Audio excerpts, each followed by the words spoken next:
lapiceros Solicua y Tugeo. Se recomienda la utilización de agujas para dispositivos de insulina de 4 milímetros. Lapicero sin abrir. Almacenar en el refrigerador con la tapa del lapicero a temperatura de entre 2 grados centígrados y 8 grados centígrados en la caja donde venía.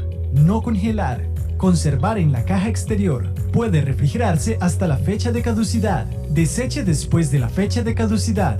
Se recomienda la utilización de agujas para dispositivos de insulina de 4 milímetros. Lapicero abierto. Mantenga a temperatura ambiente por debajo de 30 grados centígrados. No refrigere ni congele el lapicero. Si la temperatura es superior a 30 grados centígrados, refrigerar. Manténgala lejos del calor directo o de la luz directa. Coloque la tapa del lapicero después de cada inyección. Deseche el lapicero Solicua luego de 14 días. Deseche el lapicero Tugeo luego de 42 días.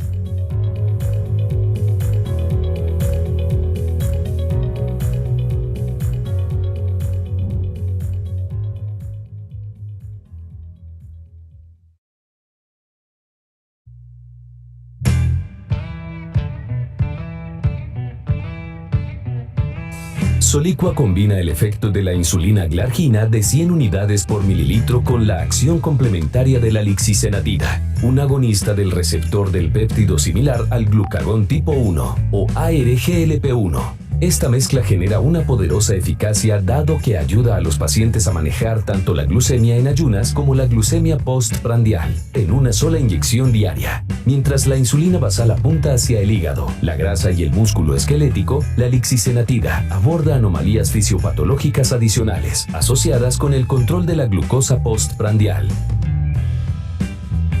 Además, estimula naturalmente la secreción de insulina en respuesta del nivel elevado de glucosa en la sangre, después de haber consumido alimentos. La lixisenatida también retrasa el vaciamiento gástrico. La combinación de la insulina basal y del ARGLP1 con efecto prandial brinda un superior y rápido control de los niveles de hemoglobina glicosilada en pacientes con diabetes mellitus tipo 2, mientras que mitiga el aumento de peso asociado al tratamiento con insulina basal. Así ofrece un perfil de seguridad similar al de la insulina glargina y mejor al de la lixisenatida, en relación con los efectos gastrointestinales que son menores con Solicua.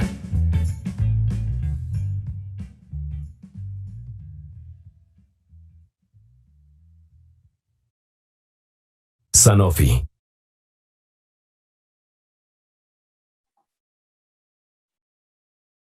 Bueno, muy buenas tardes a todos. Quiero agradecerles una vez más por su participación y por su asistencia al 10º Congreso Nacional de Medicina Familiar de la Universidad del Bosque y el segundo Encuentro Internacional de Residentes de Medicina Familiar. Para mí es un honor estar aquí, acompañarlos esta tarde, casi noche, como anfitriona de este espacio académico, que sin duda va a ser muy enriquecedor para todos nosotros. A continuación vamos a estar entonces iniciando el simposio que es patrocinado por Sanofi.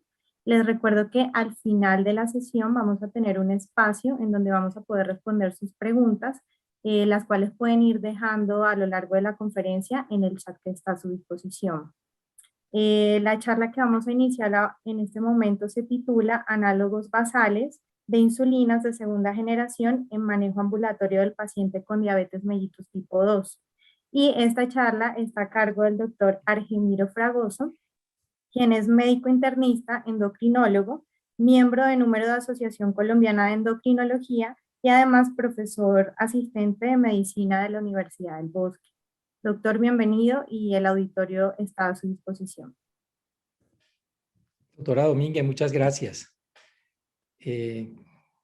Quiero poner mi video, pero me dice que el anfitrión no me lo permite. ¿Me puede usted permitir, por favor? Iniciar video. Muchísimas gracias a usted por su amable presentación. Desde luego, muchas gracias a todos los colegas y amigos que nos acompañan esta tarde. Gracias a los organizadores de este congreso por su invitación y sin duda muchas gracias también a Sanofi por su apoyo irrestricto para esta presentación. Doctora Domínguez, no puedo iniciar el video porque no me lo permite. Dice, no se puede iniciar su video porque el anfitrión lo detuvo. ¿Hay posibilidad de corregir eso? Sí, doctor, un segundito ya. Ok. el anfitrión nos ayuda con eso. Voy entonces a compartir pantalla.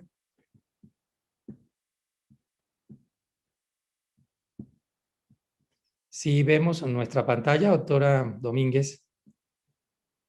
Sí, señor, estamos viendo. Correcto. Bueno, de nuevo, bienvenidos todos. Vamos entonces a presentar a ustedes, digamos, cuál es el papel de los análogos basales de insulina de segunda generación en el manejo ambulatorio del paciente con diabetes mellitus tipo 2. Y me gustaría empezar diciendo que la hipoglicemia es quizás el factor limitante más importante que tenemos nosotros para alcanzar las metas en diabetes tipo 2. Y no solo porque la hipoglicemia se asocia con más costos para los sistemas sanitarios, sino que es importante que recordemos que la hipoglicemia se traduce en mayor riesgo de hospitalizaciones, mayores eventos cardiovasculares y potencialmente de mortalidad. Y hay ciertas poblaciones que son más vulnerables que otras. Por ejemplo, los pacientes mayores de 65 años, los pacientes renales crónicos, los pacientes que ya tienen más de 5 años de duración en tratamiento con insulinas o secretagogos de insulina, o los pacientes que tienen más de 10 años de evolución de la enfermedad. Por supuesto, el paciente que ya hizo un evento hipoglicémico previo. Y por supuesto también aquellos pacientes, digamos, con una enfermedad cardiovascular o una morbilidad importante, sobre todo enfermedad cardiovascular y enfermedad renal crónica. A mí me gustaría mostrarles a ustedes cuál es el papel de esos análogos de segunda generación en el paciente diabético tipo 2, pero particularmente en este tipo de población. Estos son mis conflictos de intereses. Y me gustaría mostrarles y recordarles que en los últimos 30 años nosotros hemos tenido realmente o hemos sido espectadores de la enorme, digamos, posibilidades farmacológicas que nosotros tenemos para el manejo de la diabetes mellitus tipo 2.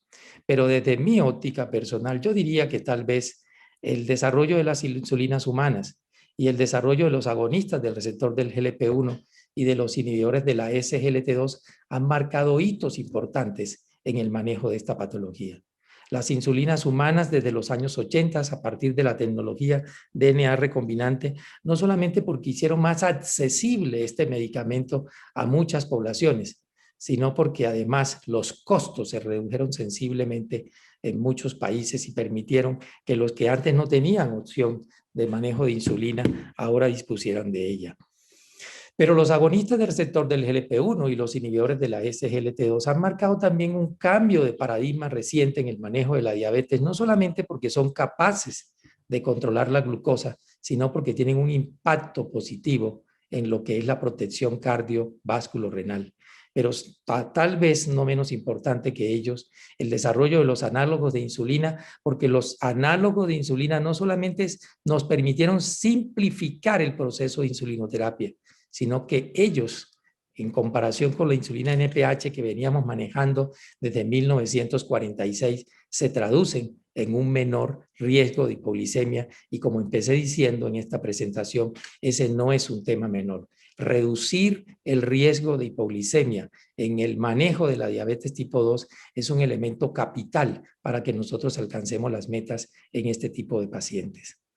Y esto lo podemos ver nosotros aquí en este estudio seminal que fue el estudio Treat to Target, que se publicó en el año 2003, donde se comparó la insulina glargina, el primer análogo de insulina basal que se desarrolló a finales de los años 90, con la insulina NPH. Y observen ustedes que en este estudio cabeza a cabeza, un estudio clínico controlado, glargina y NPH fueron igualmente eficaces. Pero cuando uno mira qué pasó con la hipoglicemia, particularmente lo que tiene que ver con el riesgo de hipoglicemia nocturna, claramente glargina U100 redujo de manera significativa el riesgo de hipoglicemia en pacientes con diabetes tipo 2 cuando se les comparó con insulina NPH. Si nosotros tuviéramos que destacar cuál es el hito más importante que hemos alcanzado con el desarrollo de los análogos basales de insulina, es que estos análogos de insulina reducen el riesgo de hipoglicemia frente a igual control glicémico respecto a la insulina humana NPH. Ahora bien, la otra pregunta que uno se tiene que hacer es, ¿cuál es la diferencia que hay entre los análogos de insulina de primera generación y los análogos de insulina de segunda generación. Y esto tiene que ver con el desarrollo más reciente de estas dos insulinas, en particular insulina de Gludet e insulina glargina U300. Observen ustedes que en realidad lo que nosotros tenemos aquí es que cuando comparamos a estas insulinas de segunda generación con la insulina glargina, que es un análogo basal de primera generación, nosotros tenemos un perfil farmacocinético y farmacodinámico mucho más plano, mucho más suave, con lo cual uno esperaría menor variabilidad glicémica y por tanto también menor riesgo de hipoglicemia. Si ustedes comparan ese perfil farmacocinético de estas insulinas con la insulina NPH o con la insulina de Temir, claramente lo que uno esperaría de estos perfiles es que este tipo de fármacos tuvieran, digamos, un menor riesgo de hipoglicemia. Ahora, me gustaría también destacar y que estableciéramos cuál es la diferencia entre glargina U300 y glargina U100. Recordemos que cuando hablamos de glargina U100 estamos hablando de 100 unidades por mililitro. Y cuando hablamos de glargina U300 estamos hablando de 300 unidades por mililitro. Y aunque estas dos insulinas tienen la misma estructura molecular, la misma manera de formar precipitados a nivel del tejido celular subcutáneo y se metabolizan a través del mismo metabolito que es el M1, observen ustedes que en realidad estamos hablando de un volumen 3 veces menor, con lo cual el depósito subcutáneo por la insulina glargina U300 va a ser menor, lo cual da la opción de una diferencia cinética en la absorción que permite una liberación mucho más gradual, con lo cual vamos a tener entonces un perfil farmacocinético y farmacodinámico mucho más plano, que se traduce entonces potencialmente en una mayor duración de acción. De hecho, la duración de acción de la insulina glargina U300 está por encima de las 30 horas, mientras que la duración de acción de la glargina U100 está alrededor de las 20-24 horas. Y esto es importante que nosotros establezcamos esta diferencia. La otra pregunta que uno se tiene que hacer es cuál es la diferencia que hay en términos de eficacia y en términos de hipoglicemia cuando uno compara las insulinas análogas basales de primera generación con las insulinas análogas basales de segunda generación. Y esto lo podemos observar a partir de los distintos programas de desarrollo. Por ejemplo, los programas de desarrollo de insulina de Gludet, que se comparó con insulina glargina U100, o los programas de desarrollo de la insulina glargina U300 con glargina U100 a través de los programas Edicio. Para la primera, el programa Begin, para la segunda, los programas Edicio. Y fíjense ustedes que en los distintos, digamos, estudios clínicos controlados que se hicieron, donde se compararon cabeza a cabeza a estas insulinas, en eficacia, insulina de Gludet es igual a insulina glargina U100 y en eficacia, insulina glargina U100 es igual, glargina U300 es igual a glargina U100. Vale decir entonces que al igual que los que observamos inicialmente con insulina NPH, todas las insulinas basales en eficacia son iguales. Es igual en eficacia glargina U100 que Detemir, glargina U100 que 300, glargina U100 que insulina de Gludet. Las insulinas análogas basales, tanto las de primera generación como las de segunda generación, son iguales en eficacia. Ahora observemos cuál es la diferencia entonces. La diferencia es cuando nosotros queremos mirar cuál es la resultante en términos de hipoglicemia. Si nosotros miramos hipoglicemia severa o hipoglicemia nocturna confirmada en los ensayos Begin, insulina de Gludet versus insulina glargina U100, observen ustedes que hay una reducción significativa en el riesgo de hipoglicemia con insulina de Gludet versus glargina U100.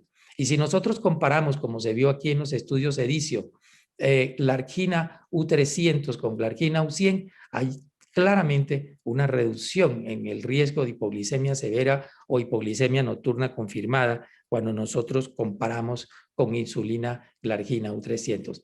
Glargina U300, un análogo basal de segunda generación, de Gludet, un análogo basal de segunda generación, son igual de eficaces que glargina U100, pero se traducen en un menor riesgo de hipoglicemia, sobre todo hipoglicemia nocturna. Y esa es realmente la gran diferencia, con lo cual no solamente tenemos ahora la posibilidad de un proceso mucho más simple para titular y para, digamos, adelantar el proceso de insulinoterapia, sino que estos pacientes tienen potencialmente menor riesgo de hipoglicemia. Ahora, la otra pregunta que uno se puede hacer es, si yo comparo estas insulinas análogas de segunda generación entre sí, ¿cuál es realmente la diferencia entre ellas?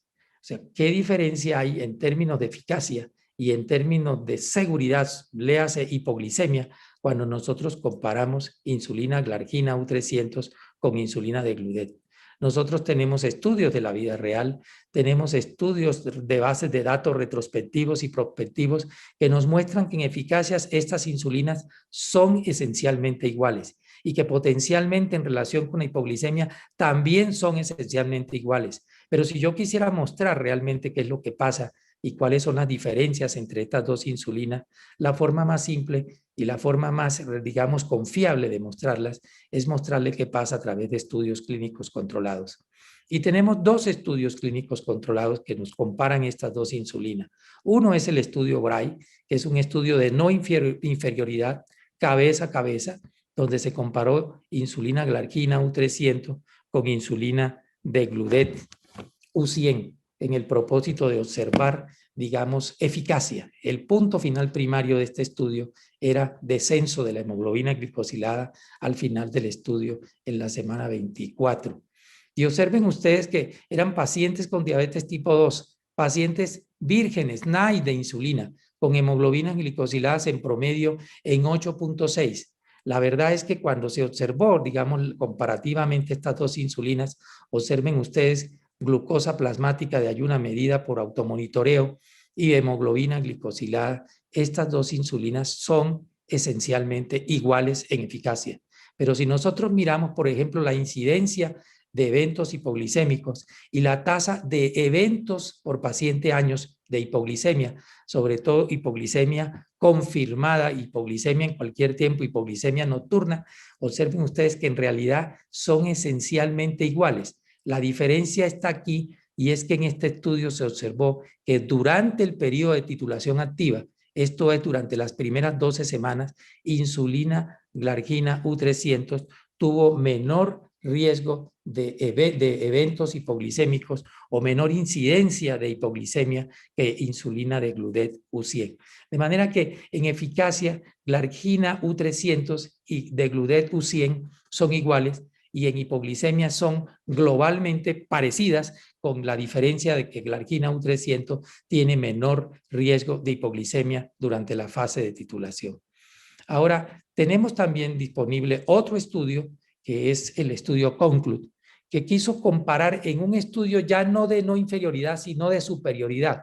De lo que se trataba de demostrar era que glargina, digamos, de Gludet U100 era superior a glargina U300, sobre todo en términos de seguridad. El objetivo primario del estudio Conclude era mostrar, digamos, que la insulina de Gludet U100 tenía un menor riesgo de eventos hipoglicémicos confirmados o de hipoglicemia severa que glargina U300. Sin embargo, como ven ustedes en este estudio, el punto final primario, que era hipoglicemia o digamos hipoglicemia sintomática global, no solamente sintomática clínicamente significativa, sino hipoglicemia severa, en realidad no fue estadísticamente significativo y no se pudo demostrar superioridad de Gludet U100 sobre glargina U300.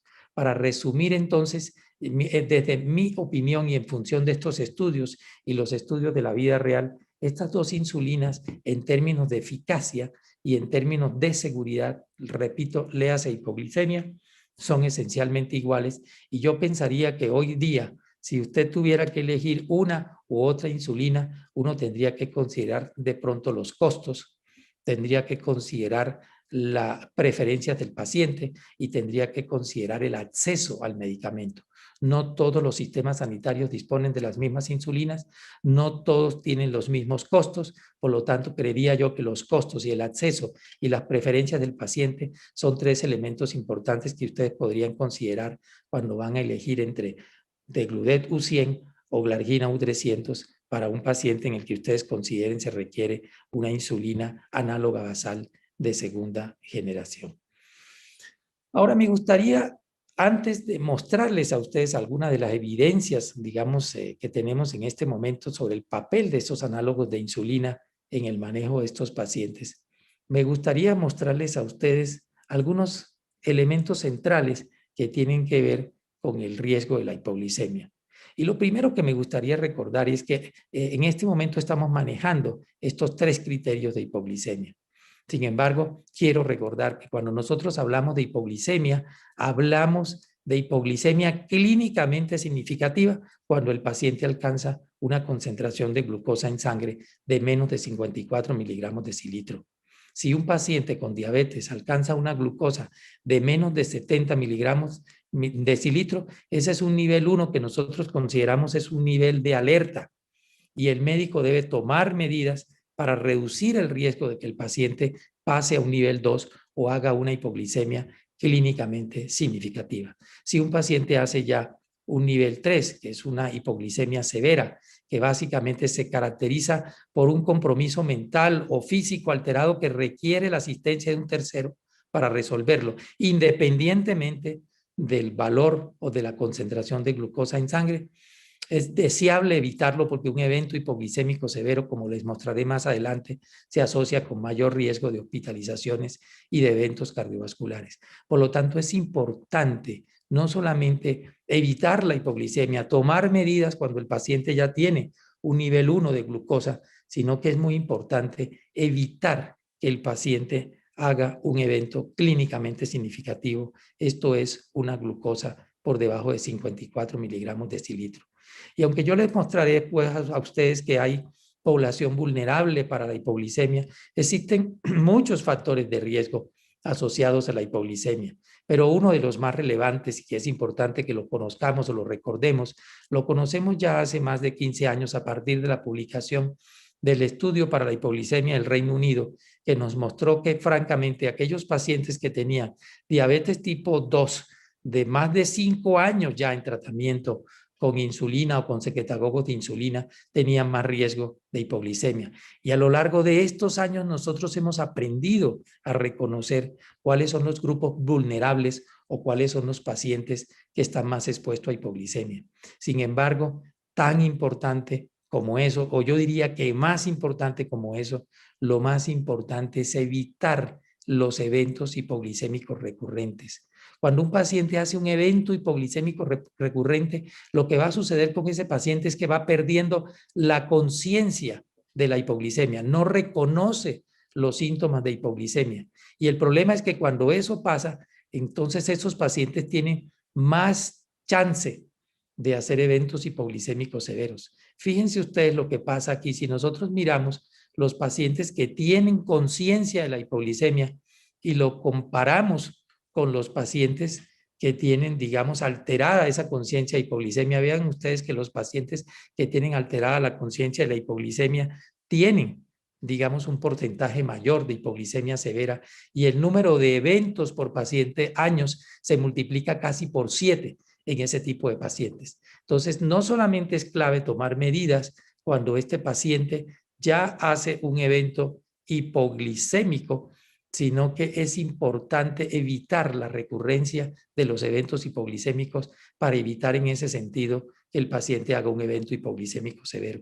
Un evento hipoglicémico severo, como ustedes lo pueden encontrar en, digamos, la enorme información que hay en la literatura, suele asociarse con mayor riesgo de hospitalizaciones, con mayor riesgo de eventos vasculares y mayor riesgo de muerte, como ven ustedes aquí, por ejemplo, en el análisis posterior al estudio ADVANCE, que mostró que un evento hipoglicémico severo se asociaba con mayor riesgo de eventos cardiovasculares y de muerte. Pero aquí también hay un mensaje clínico implícito muy importante, y es que esos eventos, el mayor número de eventos, se produce esencialmente en los primeros 12 meses. Por lo tanto, el clínico que maneja pacientes con diabetes tipo 2 debe entender que si este paciente cursa con un evento hipoglicémico severo, en el primer año es donde tiene que estar más atento, digamos, a evitar que este paciente se hospitalice o eventualmente tenga, digamos, un evento eventualmente fatal. Dicho esto, entonces, me gustaría pasar a mostrarles a ustedes ahora que en realidad, cuando nosotros hablamos de hipoglicemia, tendremos que considerar aquellos pacientes que están más expuestos a hipoglicemia. Pero si yo tuviera que elegir o señalar, digamos, una población especialmente vulnerable, yo tendría que mencionar que quizás el adulto mayor o igual a 65 años hace parte de ese grupo. Aquellos pacientes que tienen una tasa de enfermedad renal crónica por debajo de 60 mililitros minutos, vale decir, tienen enfermedad renal crónica en un estadio 3A hacia abajo, o los pacientes que tienen una duración de la diabetes de más de 10 años o que están en duración del tratamiento con insulina de más de 5 años, o aquel paciente que ya hizo un evento hipoglicémico severo por lo que acabamos de ver, o el paciente que tiene enfermedad cardiovascular. No les voy a mostrar a ustedes, porque no tenemos, digamos, el tiempo disponible, cuál es la evidencia científica que nosotros tenemos para eso, pero yo creería que este grupo de pacientes son especialmente vulnerables a la hipoglicemia y que estos pacientes especialmente son pacientes que requieren atención, digamos, mucho más personalizada y por lo tanto, en mi opinión, este grupo de pacientes podrían ser pacientes que potencialmente se beneficien de insulinas análogas de segunda generación que, como les mostré, tienen todavía menor riesgo de hipoglicemia que las insulinas análogas de primera generación. De manera que me gustaría empezar entonces mostrándoles qué pasa con el adulto mayor o igual a 65 años. ¿Por qué considerar a este paciente? Bueno, porque estos pacientes habitualmente tienen una duración de la diabetes por encima de los 10 años. 2, porque estos pacientes suelen tener mayor comorbilidad que los pacientes menores a 65 años. Particularmente estos pacientes tienen mayor, digamos, hay un mayor porcentaje de pacientes que ya tienen enfermedad renal crónica y hay un mayor porcentaje de pacientes que ya tienen enfermedad arterial coronaria o cerebrovascular. Estos pacientes suelen tener también trastornos cognitivos y una de las cosas que se conoce de estos pacientes es que la respuesta de las hormonas de contrarregulación está aparentemente alterada. Estos pacientes suelen tener habitualmente una mayor profundidad en los síntomas neuroglucopénicos y no en los síntomas adrenérgicos. No suelen reconocer los síntomas adrenérgicos y suelen presentarse más habitualmente, digamos, con síntomas neuroglucopénicos mucho más marcados, que muchas veces hace que el médico los interprete como causales, digamos, o asociados a otra causa y no a la hipoglicemia. Pero además, estos pacientes globalmente son más vulnerables que los pacientes menores de 65 años y nosotros creeríamos que este es un paciente que especialmente se puede beneficiar de un análogo basal de insulina de segunda generación. Ahora bien, ¿qué evidencia tenemos nosotros de que los análogos basales de insulina de segunda generación pudieran ser benéficos para estos pacientes o pudieran ser buenos en términos de reducir el riesgo de la hipoglicemia? Tenemos mucha evidencia de estudios retrospectivos, de estudios prospectivos, de bases de datos, estudios de la vida real, estudios clínicos controlados. Tenemos uno específico que es el estudio Senior. Si puedo, les comentaré algo sobre este estudio, pero en términos generales, fíjense ustedes, si nosotros tomamos, esto es tomado del programa Edition, si nosotros mostramos estos resultados del programa Edition, lo que este estudio mostró es que si nosotros comparamos a los pacientes mayores o iguales a 65 años, recuerden, el programa Edition comparó Glargina U300 con Glargina U100, no solamente en términos de eficacia, sino en términos de riesgo de hipoglicemia, y lo que se encontró es que en eficacia eran iguales, pero que los pacientes con Glargina U300 tenían menor riesgo de hipoglicemia. Pero cuando se hizo un análisis posterior de qué pasaba con los pacientes mayores o iguales a 65 años y se le comparó con los participantes o los pacientes menores de 65 años, observen ustedes que lo que pasó aquí es que si bien en ambos grupos, como lo ven aquí, los beneficios de la insulina glargina U300 sobre la glargina U100 se mantenían. Si ustedes miran los números, sobre todo para hipoglicemia severa o hipoglicemia confirmada o sintomática documentada, vean ustedes que aquí globalmente les dio un RR del 0,7, mientras que aquí les dio 0,77, con lo cual ciertamente los beneficios de un análogo basal de segunda generación como glargina U300 se mantienen en esta población, pero aún, de acuerdo con estos números, pareciera ser que los pacientes mayores o iguales a 65 años se benefician, entre comillas, aún más de un análogo basal de segunda generación como glargina U300. Un análisis, digamos, o un subanálisis que también se hizo con el estudio DIVOT, que es un estudio que comparó insulina glargina U100, de Gludet U100 con glargina U100, encontró que los pacientes que estaban en el rango de los 65 a los 74 años de edad parecían tener menor riesgo de hipoglicemia con Degludet U100 que los pacientes por debajo de los 65 años. No encontraron ellos, por ejemplo, en ese análisis que los pacientes mayores de 75 años se beneficiaran con el análogo basal de segunda generación. Sin embargo, un estudio clínico no controlado, tampoco mostrado aquí, que fue el estudio senior, mostró que los pacientes mayores de 75 años parece ser que se beneficiaban en términos de menor riesgo de hipoglicemia con glargina U300. Para resumir entonces el concepto de qué pasa con los pacientes mayores de 65 años, de nuevo, son pacientes más vulnerables a la hipoglicemia, son pacientes que tienen mayor comorbilidad y tiene su sentido, utilizar análogos de segunda generación, análogos basales de segunda generación en este tipo de pacientes.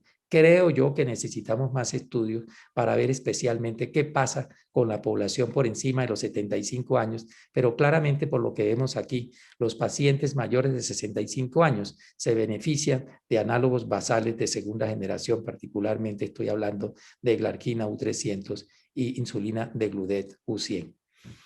El otro tipo que es de pacientes que es especialmente vulnerable para la hipoglicemia es el paciente con enfermedad renal crónica, vale decir un paciente que tiene una tasa de filtración por debajo de 60 mililitros minutos.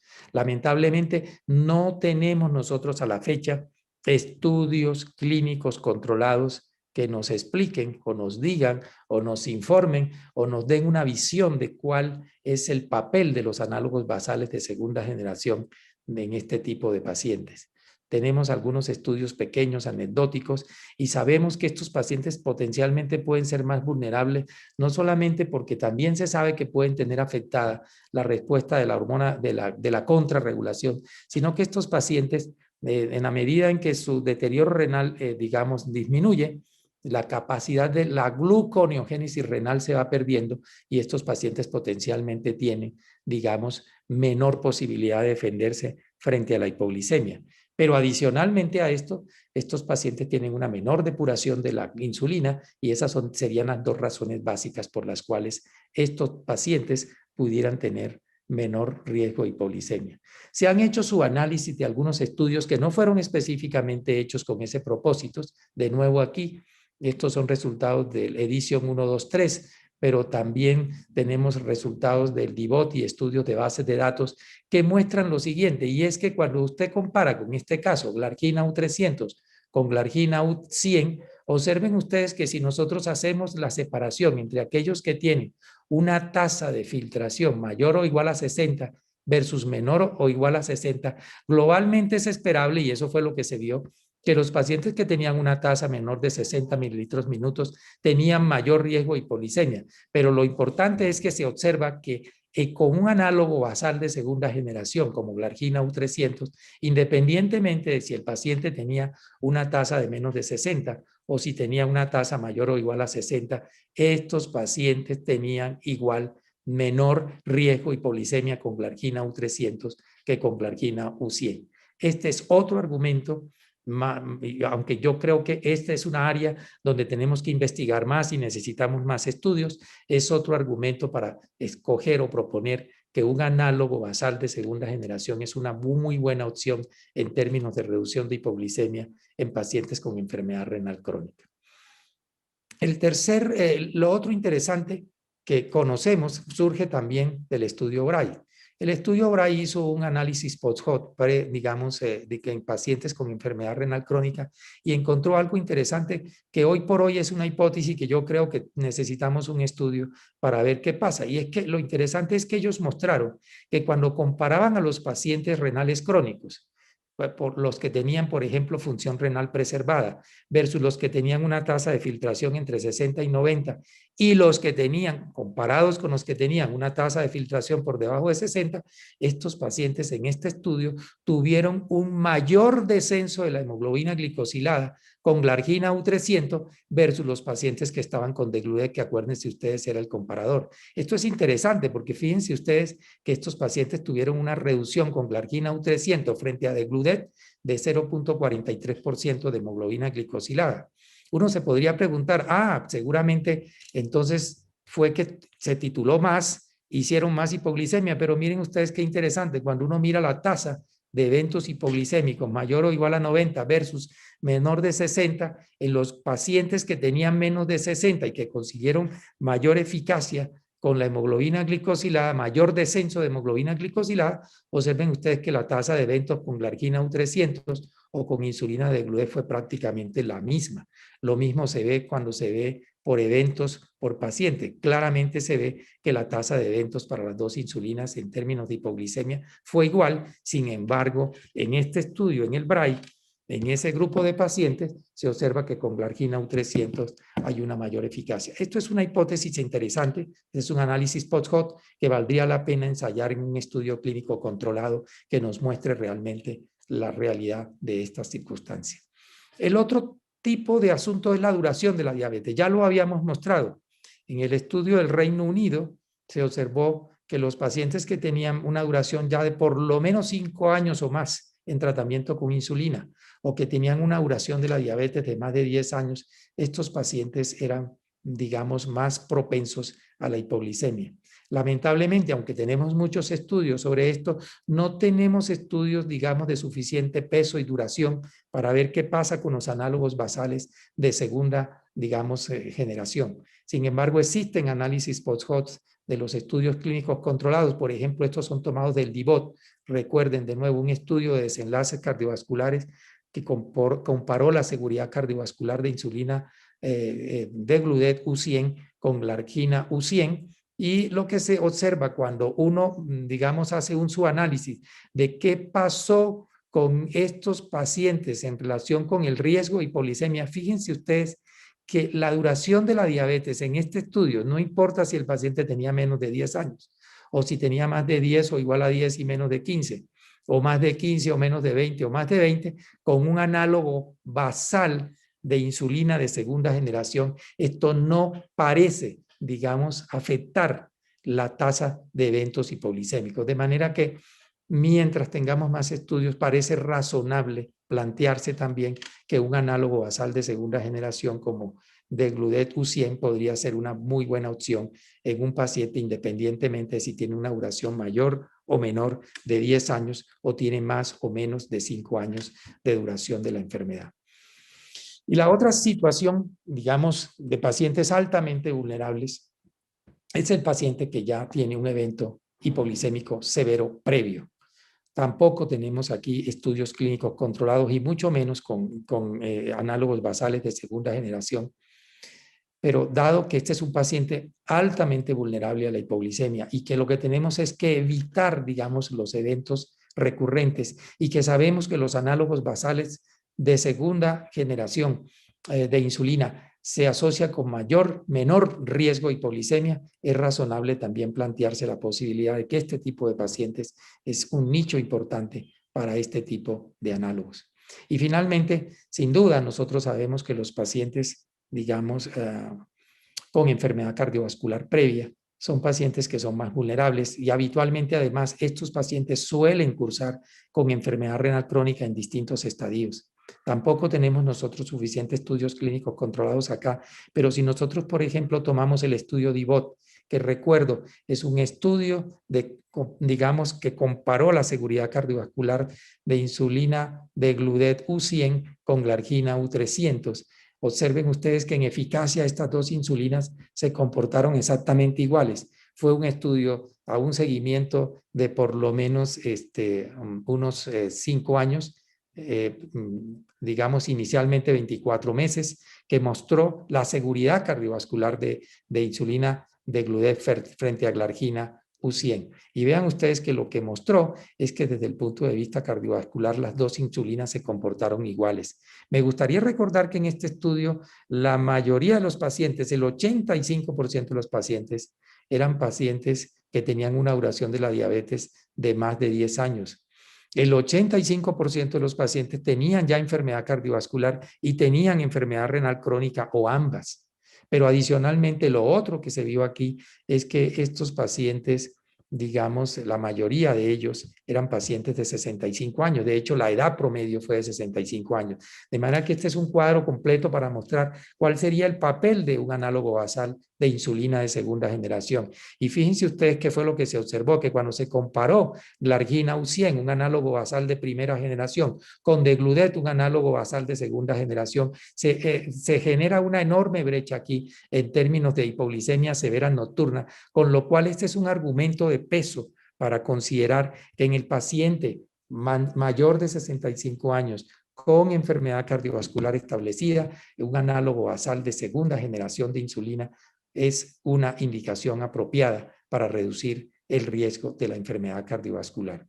Dicho entonces todo lo anterior, lo que he tratado de presentarles a ustedes aquí es que sin duda los análogos basales de insulina han significado no solamente una mayor simplificación del proceso de insulinización, una titulación mucho más segura y confiable, sino que comparado con NPH y comparado, digamos, con la insulina humana, se traducen en una igual eficacia y en un menor riesgo de hipoglicemia. Pero si nosotros comparamos los análogos basales de insulina entre sí, claramente los análogos basales de insulina de segunda generación son igualmente eficaces que los análogos basales de primera generación, pero se traducen en que tienen menor riesgo de hipoglicemia, sobre todo riesgo de hipoglicemia nocturna. Esos análogos basales, si eso es cierto, tendríamos que potencialmente orientarlos más a aquellas poblaciones especialmente vulnerables como las que acabo de mencionarles. El paciente mayor de 65 años, el paciente renal crónico, el paciente con enfermedad cardiovascular, el paciente con un evento hipoglicémico previo o el paciente que tiene más de 5 años de tratamiento con insulina o tiene más de 10 años de evolución de la enfermedad. Y para cerrar, me gustaría entonces también insistir en algo que es práctico y que es importante que los tengamos en cuenta, y es que en realidad con frecuencia tampoco alcanzamos las metas en diabetes tipo 2 porque hay inercia clínica. Nosotros sabemos que la inercia clínica también depende del paciente, depende del pagador, pero hay inercia clínica frecuentemente y es la más importante relacionada con el médico. Yo mencionaría en lo que tenemos que ver con este mensaje, lo que tiene que ver con la inercia en la iniciación, la inercia en la titulación y la inercia en la intensificación de la terapia. Voy a presentarles a ustedes un caso clínico que me permite rápidamente introducirlos en este concepto. Y lo primero que quiero mostrarles es el caso. Es un señor de 64 años con una diabetes tipo 2 de 15 años de evolución, hipertenso, dislipidémico con obesidad central y una neuropatía diabética simétrica bilateral distal. Fíjense ustedes, este señor tiene una retinopatía diabética no proliferativa y tiene enfermedad renal crónica en un estadio 3A a 2. Tiene enfermedad arterial coronaria multivasos y ya tuvo un infarto agudo al miocardio. Este señor ha estado mal controlado en los últimos 6 meses. Fíjense ustedes los medicamentos que viene recibiendo. Más allá de la presión y los hipolipemiantes, está con 1.7 gramos de metformina y está con 10 miligramos de empaglifosina. A pesar de eso, este señor tiene 9.1% de hemoglobina glicosilada y glicemias en ayunas por encima de 110, 115, 100 miligramos por decilitro, claramente mal controlado. Con este señor se revisaron, digamos, su adherencia a la dieta, su actividad física, su adherencia al tratamiento y se estimó que efectivamente necesitaba intensificar la terapia. Y lo que se acordó con este señor, dado que era un paciente de, ¿cuántos años dijimos? De 64 años. más de 10 años de evolución de la enfermedad renal crónica en un estadio 3A y enfermedad arterial coronaria, se acordó con este paciente adicionar al tratamiento que ya recibía una insulina análoga de segunda generación, en este caso Glargina U300. Se inició con 0.2 unidades kilo, o sea, se inició con este paciente con 16 unidades kilo, 16 unidades diarias que se indicaron para las 10 de la noche. Y se le indicaron a este paciente que él se titulara. Se le sugirió que la meta era conseguir una hemoglobina glicosilada cercana al 7 y una glicemia en ayunos en promedio entre 80 y 100 miligramos de decilitro. Se entrenó a este paciente, se le educó para que el proceso de autotitulación, y fíjense ustedes que este paciente fue promediando su glicemia cada 3 días.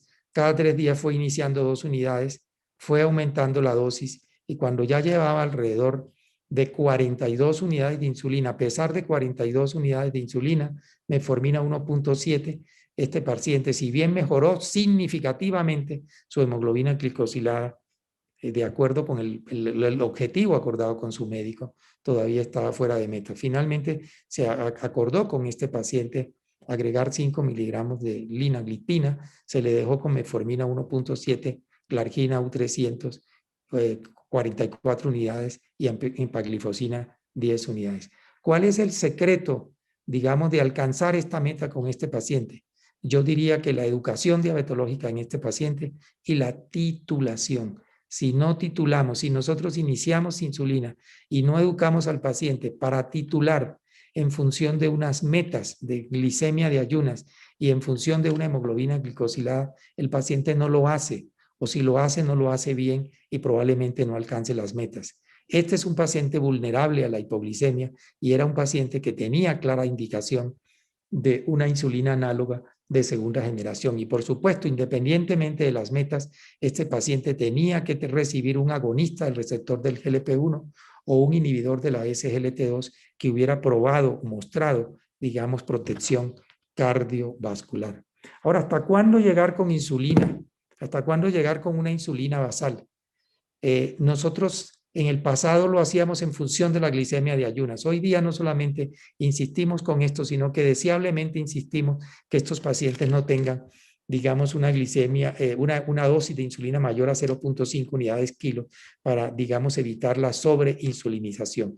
Por lo tanto, de manera práctica, la dosis de inicio en la mayoría de estos pacientes pueden ser 10 unidades día o 0.2 unidades kilo. El objetivo debe fijarse tanto de la glicemia de ayunas como de la hemoglobina glicosilada. Y hay muchas opciones de titulación o algoritmos que se pueden hacer, incluso con el ayuda de aplicativos que ya existen para la disposición de los pacientes y de los médicos. Usted puede utilizar una unidad diaria o 2 unidades cada tercer día basado en la glicemia de ayunas promedio de 3 días, o 2 unidades cada tercer día basado en la glicemia de ayunas más baja de los últimos 3 días, o 2 unidades cada semana basado en la glicemia de ayunas más baja de los últimos 3 días. Estos son los algoritmos más, digamos, estudiados y los más confiables. La dosis máxima recomendada, como acabo de decirle, es 0.5 unidades kilo día. Lo importante aquí es que usted elija un algoritmo que sea simple, que sea efectivo y que en realidad minimice el riesgo de la hipoglicemia. Para esto se requiere educación diabetológica. El paciente tiene que recibir educación, tiene que recibir apoyo del equipo multidisciplinario que lo está atendiendo. Y tenemos, como dije ahora, no solamente, digamos, esa posibilidad, sino que tenemos ahora también aplicativos que son útiles para, digamos, lograr una adecuada titulación y para que los pacientes alcancen las metas. Finalmente, y para concluir, yo quisiera entonces recordar que los análogos basales de insulina de segunda generación ofrecen similar control glicémico que los análogos de insulina de primera generación, pero tienen menor riesgo de hipoglicemia nocturna. El segundo concepto que quiero recordar es que la hipoglicemia, si es severa, se asocia con un mayor riesgo de hospitalizaciones, de eventos cardiovasculares y de muerte. Pero aún si no es severa, tenemos que evitar la hipoglicemia recurrente para evitar a su vez que este paciente haga un evento hipoglicémico severo. En poblaciones de alto riesgo para hipoglicemia, yo he elegido estas 5, estoy seguro que hay otros grupos pero estas 5 y que son las que tienen la mayor, digamos, evidencia con análogos basales de insulina de segunda generación. En ese tipo de pacientes, estos análogos de segunda generación son una opción apropiada para reducir el riesgo de hipoglicemia. Quiero recordarles que en el estudio Bryce, un estudio cabeza a cabeza, que comparó insulina glargina U100 con glargina U300 con degludet U100, se observó igual eficacia y globalmente igual riesgo de hipoglicemia. Pero durante la fase de titulación, los pacientes con glargina U300 tuvieron menor riesgo de hipoglicemia. Esto es importante. Esto es, digamos, significativo porque recuerden ustedes que donde más chance tenemos de perder a los pacientes es durante la fase de titulación activa. Finalmente, cuando usted elija un algoritmo de titulación, insisto, debe ser simple, debe ser efectivo y debe minimizar el riesgo de hipoglicemia. Yo espero haberles dejado a ustedes una visión global sobre cuál es el papel de los análogos basales de insulina de segunda generación, en particular en aquellos grupos altamente vulnerables a la hipoglicemia. Doctora Domínguez, muchísimas gracias de nuevo por su amable presentación, muchísimas gracias por su apoyo y con esto termino mi presentación. Muchísimas gracias a todos por su compañía y por habernos, digamos, escuchado durante esta tarde. Muchas gracias. Doctor Argemiro, muchísimas gracias por su participación y su enseñanza sobre la inercia y la educación del paciente. Queremos darle las gracias a nuestro patrocinador Sanofi